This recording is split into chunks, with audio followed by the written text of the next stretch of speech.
മൂന്നാറിൽ കാട്ടാനകൾ ഏറ്റുമുട്ടി. കല്ലാർ മാലിന്യ പ്ലാന്റിലാണ് ഈ സംഭവം ഉണ്ടായത്.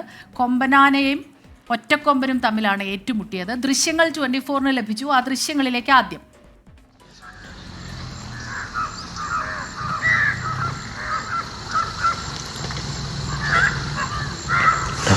കിടക്കുവല്ലേ.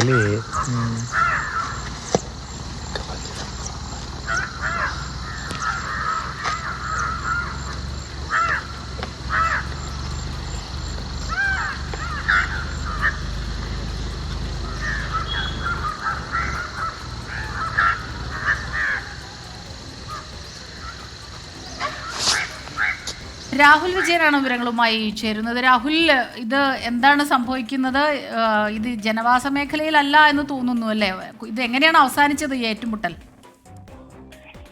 ഈ കാട്ടാനകൾ ഏറ്റുമുട്ടുന്ന ഒരു പുതുമയുള്ള സംഭവമല്ല, പക്ഷെ അതിന്റെ ദൃശ്യങ്ങൾ ഇങ്ങനെ കാണാൻ പറ്റുന്നത് വളരെ വിരളമായിട്ടാണ്. കല്ലാർ മാലിന്യ പ്ലാന്റ്, അതായത് മൂന്നാർ പഞ്ചായത്തിന്റെ മാലിന്യങ്ങൾ നിക്ഷേപിക്കുന്ന സ്ഥലത്താണ് ഈ കാട്ടാനകൾ രണ്ടും ഒരേ സമയത്ത് എത്തിയത്. ഇന്ന് ഉച്ചയ്ക്ക് ശേഷമാണ് ഈ സംഭവം നടക്കുന്നത്.